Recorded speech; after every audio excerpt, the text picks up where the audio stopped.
Sud Radio, le numérique pour tous, Vanessa Pérez. Bonjour et bienvenue dans le numérique pour tous, l'émission dédiée au digital, à l'innovation et à la tech responsable. Et aujourd'hui, on va parler patrimoine et numérique. Et oui, avec l'avancée fulgurante des technologies, une nouvelle ère s'ouvre pour découvrir ou redécouvrir les trésors de notre patrimoine sous un nouveau jour. Quelles innovations font entrer notre patrimoine dans le futur? Comment le geste de l'artisan se réinvente avec le numérique? Et si une nouvelle forme de tourisme était déjà en train de naître? C'est ce que nous tenterons de comprendre avec nos invités. Alors, le numérique pour tous, spécial numérique et patrimoine, c'est parti et c'est sur Sud Radio. Sud Radio, le numérique pour tous, Vanessa Pérez. Et pour commencer cette émission, j'ai le plaisir de recevoir Bertrand Defedo. Bonjour Bertrand. Bonjour. Vous êtes vice-président de la Fondation du patrimoine, une institution qui œuvre depuis plus de 25 ans dans la sauvegarde de nos trésors architecturaux. Et avec plus de 1200 bénévoles et une centaine de salariés mobilisés sur tout le territoire, vous défendez un patrimoine de proximité. Alors comme c'est un mot qu'on va souvent citer aujourd'hui dans l'émission, concrètement le patrimoine, Bertrand, en quoi ça consiste? Vous avez utilisé le mot de proximité. C'est ce qui est près de chez soi. C'est-à-dire, c'est son église, c'est le petit pont qui enjambe la rivière, c'est le moulin, c'est le calvaire, c'est l'usine qui a été créée au 19e siècle et auquel, j'allais dire, tous ceux qui y ont travaillé sont très attachés. Donc c'est quelque chose qui nous est proche de nous. Et ce patrimoine, il nous parle parce qu'en fait, il nous raconte notre histoire, il nous donne nos racines, il nous explique ce que l'on a en commun, à la fois ce que l'on a su créer de beau, ce qui a été notre lieu de travail, ce qui aussi constitue nos paysages. Et ce patrimoine, au fond, il est au cœur de la vie. Et dans la construction de la société, on verra cela tout à l'heure, le patrimoine est appelé à jouer un rôle très important. Alors justement, dites-nous pourquoi c'est essentiel de faire vivre ce patrimoine. Ça peut sembler une évidence, mais vous parlez d'histoire, de proximité. C'est un peu notre vivre ensemble. Oui, parce que ce petit patrimoine, il est en danger. Il est en danger parce que il est moins fréquenté. Regardez nos églises. Vous arrivez devant une église, elle est fermée. Et pourtant, vous avez envie d'entrer. Ouais. Et pour des raisons à la fois familiales, trouver un moment de calme, découvrir quelque chose que vous ne connaissez pas. Donc, vous arrivez, la porte est fermée. Comment on fait, hein? Et puis, si on l'ouvre, eh bien, vous apprenez 15 jours après que, ben voilà, il y a la petite statue là qui a été dérobée. Hein, quelquefois des choses même plus graves, qui sont des infractions graves au culte, par exemple. Et donc, comment faire pour arriver à rendre accessible ce patrimoine de proximité et comment faire pour le protéger en même temps? Et c'est là qu'on a besoin du numérique. Du numérique et de la technologie. Alors, expliquez-nous justement aujourd'hui, dans cette Fondation du patrimoine, comment le numérique, quelque part, donne une nouvelle vie et permet de regarder ce patrimoine un peu différemment. Si vous regardez ce patrimoine, vous avez envie d'entrer. Bon, si vous n'avez pas quelqu'un pour vous ouvrir, la porte est fermée. Et oui. Et donc, on a tous dans notre poche un téléphone. On a tous l'habitude de fermer notre maison avec des systèmes de sécurité. Pourquoi pas de faire bénéficier l'ensemble du patrimoine de cette technologie en s'appuyant sur... c'est un sujet très compliqué, très complexe, coûteux financièrement, industriel, en s'appuyant sur les meilleurs spécialistes. Et là, nous travaillons avec le groupe Orange pour arriver à progressivement mettre en place un dispositif qui permette de rendre accessible ce patrimoine et puis surtout de le protéger. Alors justement, on va le nommer, ce projet, ça s'appelle le projet Sésame, hein, comme Sésame ouvre-toi, cette fameuse porte. Expliquez-nous d'où est née cette idée d'associer la technologie avec l'histoire et ce patrimoine. Vous savez, le patrimoine, c'est comme sa maison. Vous partez en vacances, vous partez 3 jours, vous partez le soir au cinéma, vous avez envie que votre maison soit protégée. Donc on a pris l'habitude d'utiliser les technologies pour protéger ce qui nous est cher. Pourquoi ne pas diffuser de façon systématique ces technologies pour l'ensemble du patrimoine? Et vous savez, on a l'habitude de dire nos églises, c'est le plus grand musée de France. Hein, on a vu ce qui s'est passé au Louvre là, il y a quelques jours. Mais ce qui s'est passé au Louvre, ça se passe tous les jours. Dans nos églises, dans nos petits musées, dans les théâtres de proximité, etc. Parce que, voilà, il y a des richesses dedans, il y a un mystère, et puis ça attire. ça attire le bien et ça attire aussi quelquefois des dégradations. Alors expliquez-nous ce projet, parce que quelque part il répond à un paradoxe qui est de donner accès au patrimoine, de le protéger et d'utiliser la technologie pour pouvoir créer cette alchimie, on va dire. Alors l'idée elle est simple, les églises autrefois elles étaient fermées avec des clés, avec des verrous, etc. Eh bien on va substituer à ces technologies anciennes un verrou électronique qui est commandé à partir de son téléphone ou d'un dispositif qui est mis à l'extérieur. Et on s'aperçoit qu'en utilisant ces technologies, non seulement on couvre bien plus d'aspects que celui qui était prévu au départ, mais surtout on arrive à une sécurisation qui est bien plus efficace que les protections mécaniques traditionnelles. Alors, tout cela nécessite beaucoup de travail. Et je veux dire que je me félicite de la coopération qu'on a avec le groupe Orange, parce que ça mérite beaucoup d'investissement, ça mérite d'embarquer dans cette affaire des gens qui n'ont pas forcément l'habitude de travailler ensemble. Prenez l'église d'un village. Bon, elle est la propriété généralement de la commune. Oui. Donc vous avez en face de vous un maire, un conseil municipal qui doit entretenir cet édifice, qui doit dépenser de l'argent, qui est en concurrence avec la mise aux normes de l'école, avec l'EHPAD qui a lui-même des travaux à faire. Voilà, il y a l'église au milieu. Qu'est-ce qu'on fait avec ça?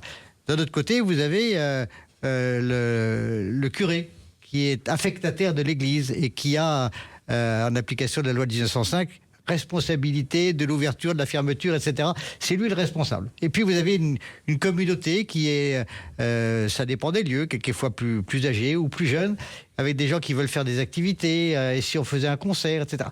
Tout ça, ça met en mouvement des gens très différents, et il faut arriver à coordonner tout ça.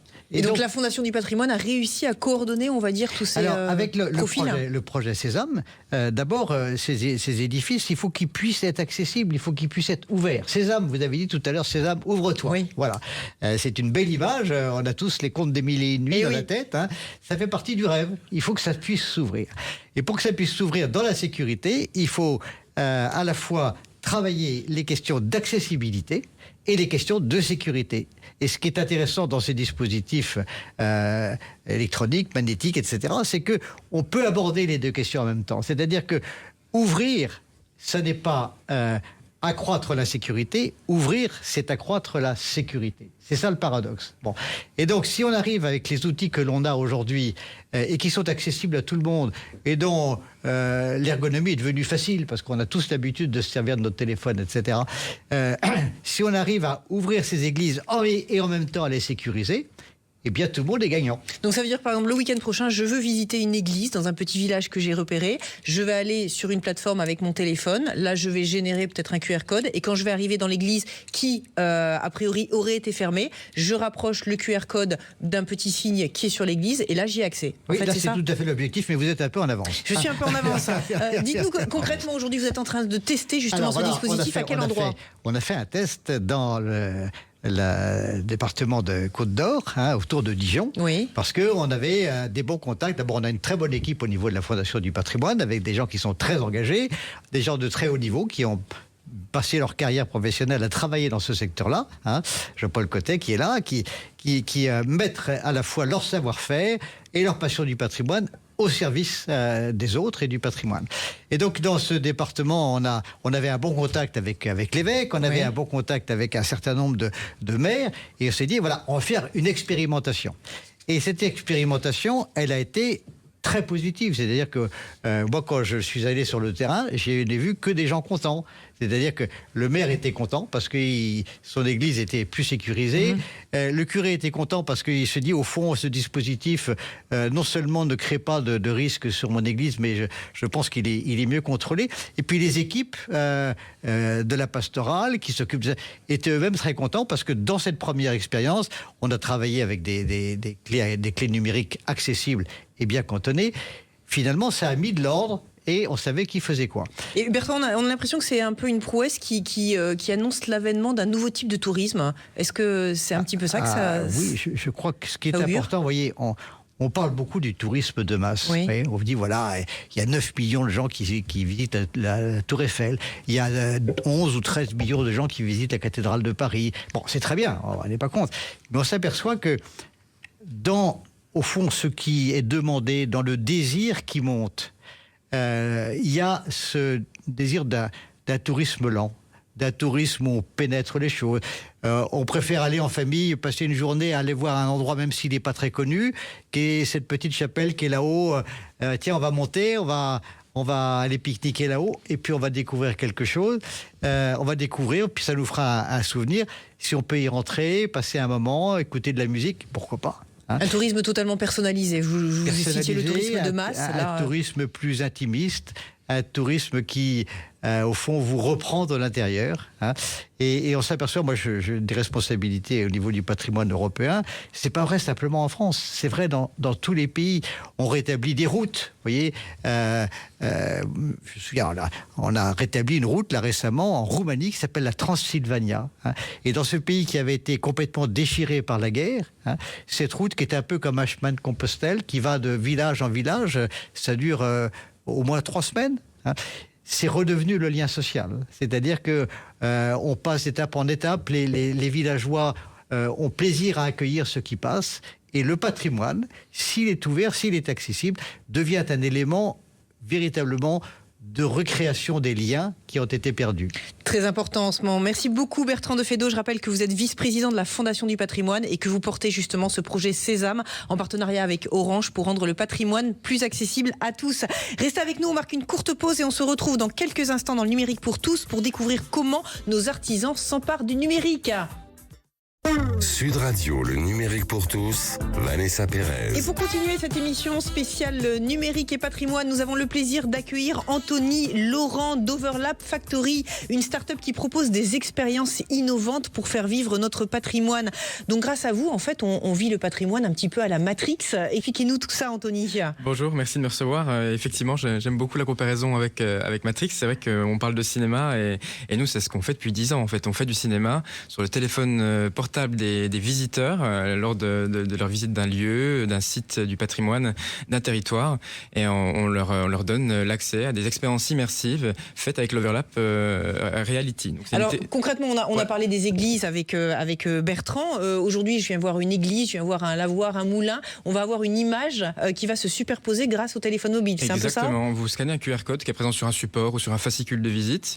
Et puis, une page directement s'ouvre sur votre téléphone, et puis vous vivez une expérience à 360 degrés tout autour de vous, qui met en valeur le lieu ou le territoire dans lequel vous êtes, et qui vient donc mettre un personnage historique qui a vécu ici. Concrètement Par exemple, vous êtes à la Tour Eiffel, à chaque étage, et vous avez Gustave Eiffel, en scannant votre QR code, Gustave Eiffel qui vient parler aux visiteurs en annonçant donc, comment la Tour Eiffel s'est construite, des anecdotes, le ballon dirigeable de Santos Dumont qui passe devant vous dans le 2e étage, et puis par exemple vous allez à l'abbaye de Fontevraud dans les Pays de la Loire, et puis vous avez la statue d'Aliénor d'Aquitaine qui prend vie devant vous, et puis qui vous commence à vous parler de sa famille, la dynastie des Plantagenets, et puis qui vous emmène au XIIe siècle pour voir la vie de l'abbaye. Donc voilà, c'est toutes des choses comme ça qu'on raconte dans ces expériences courtes, immersives, mais qui viennent valoriser le lieu et puis le mettre en valeur et s'affranchir des outils traditionnels sans pour autant dénigrer la visite en elle-même. Et expliquez-nous, Anthony, dimanche prochain, je veux par exemple visiter la Tour Eiffel. Comment je vais préparer mon parcours et comment je vais pouvoir avoir cette image que vous me promettez quand je vais être sur le lieu précisément du Champ de Mars devant la Tour Eiffel ? Eh bien, alors vous allez pouvoir aller par exemple sur le parvis de la Tour Eiffel. Vous avez un signe, une signalétique avec un QR code qui est gravé dessus. Et pareil pour le 1er étage, 2e étage. Vous avez un panneau, donc vous sortez votre téléphone, vous scannez un QR code avec votre téléphone, et ce scan va directement vous ouvrir une page internet si vous êtes connecté à internet. Vous cliquez sur un bouton, le bouton démarrer l'expérience, et là vous vivez l'expérience à 360 degrés directement. Donc c'est-à-dire que vous n'avez rien à faire, pas besoin de télécharger d'application ou quoi que ce soit, et vous vivez tout autour de vous, et vous regardez en fait Gustave Eiffel qui apparaît devant vous et vous parlez. Et puis à la fin vous quittez l'expérience et puis vous continuez votre visite. Et puis là vous pouvez le faire à différents étages. Et j'imagine que votre solution permet aux personnes justement en situation également de handicap de vivre pleinement la découverte, là où parfois elles pourraient être pénalisées sur certains lieux ? Tout à fait, exactement. On s'adapte souvent, on adapte nos expériences avec ce qu'on appelle le RGA, le référentiel général de l'amélioration de l'accessibilité. Et puis, donc, on va adapter, par exemple, pour les handicaps liés à la vision, donc avec des textes qui vont s'agrandir ou en tout cas être personnalisables, avec notamment l'audition, c'est-à-dire l'audiodescription. Nos expériences, on pourra les traduire. On a une visite qui se fait dans le centre-ville de Lourdes où Bernadette Soubirous parle de la ville et puis vient nous raconter l'évolution de la ville. Et toutes ces expériences ont été vraiment adaptées pour qu'on ait le maximum d'adaptation en fait à ces formes de handicap. Merci beaucoup Anthony pour Overlap Factory. Et pour terminer cette émission spéciale dédiée au patrimoine et au numérique, un artisan menuisier, compagnon du Tour de France. Il représente une nouvelle génération d'artisans qui marient savoir-faire ancestral et outils numériques. Avec nous en plateau aujourd'hui, Paul Willaume. Bonjour Paul, on est ravis de vous avoir avec nous. Alors expliquez-nous déjà très concrètement quel est votre métier et quelle est la matière première à laquelle vous vous confrontez. D'accord. Alors bonjour à tous.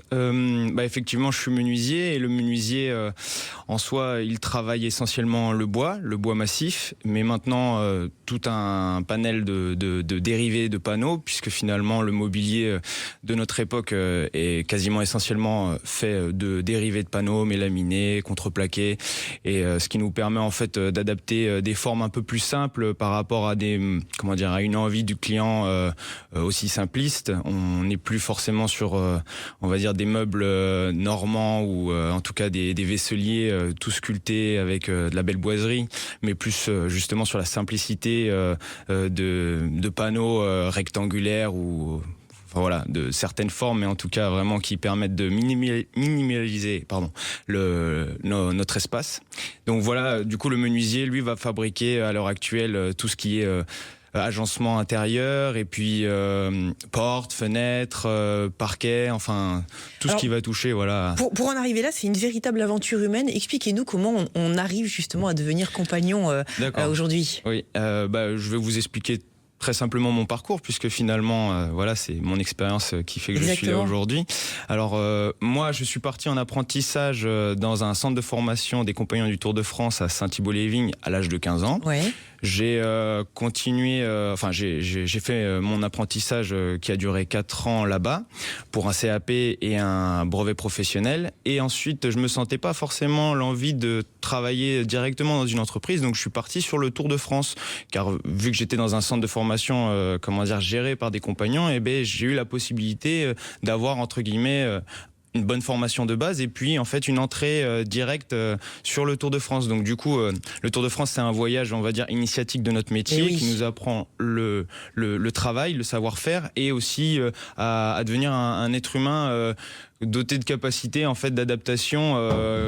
Si on reste, je pense, toute sa vie dans notre région, c'est super. Mais par contre, là, moi, d'avoir fait le Tour de France, ça me permet autant de m'adapter à des entreprises de petits artisanats. Ou des grandes à plus grande échelle de l'industrie. Donc moi j'ai choisi ma spécialité, donc l'artisanat, mais ça ne m'empêchera jamais de essayer de nouvelles entreprises un peu plus grosses et du coup avec du travail aussi intéressant.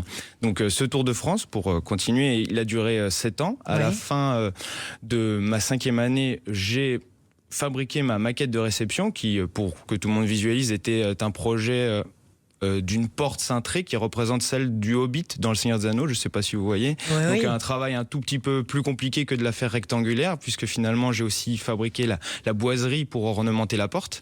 Et donc du coup, ça c'est en fait le résultat en fait des 5 années de Tour de France qui m'ont permis justement de comprendre comment le bois pouvait se travailler de différentes façons. Et vraiment, ça me tenait à cœur de fabriquer ce projet puisque j'adore le film. Et à la fin de ces 5 années de Tour de France, j'ai fait 2 années de retransmission de savoir-faire en tant que compagnon itinérant.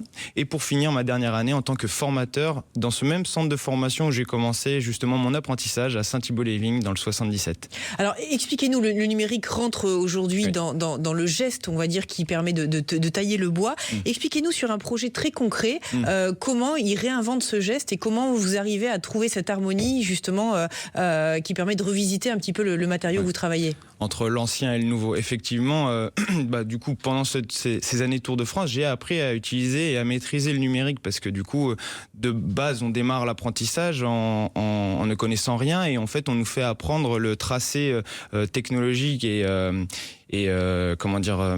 Enfin, le tracé en fait se fait sur une feuille papier et à l'heure actuelle maintenant on ne trace plus sur papier mais on fait tout sur CAO, conception assistée par ordinateur. Exactement, qui nous permettent en fait d'aller relativement plus vite sans forcément perdre le goût en fait à la création, puisqu'en réalité c'est simplement on gagne de la précision, du temps et concrètement en fait on peut dessiner par exemple un escalier en une belle journée de CAO, mais si c'était le cas sur un papier ou sur panneau comme à l'époque, eh ben on mettrait peut-être 2 jours. Enfin, voilà, je suis pessimiste, mais c'est pour donner un exemple très concret en fait que quelque chose en fait qui à l'époque nous prenait une place monstre parce qu'il fallait le tracer à l'échelle 1. Maintenant, on le réduit sur un ordinateur à l'échelle 1, mais on le dézoome, on met des traits de précision. Enfin, tout ça nous permet en réalité d'aller un peu plus vite, d'obtenir de la précision et après une rapidité aussi d'exécution, puisque finalement, tout ça, c'est une aide à la fabrication pour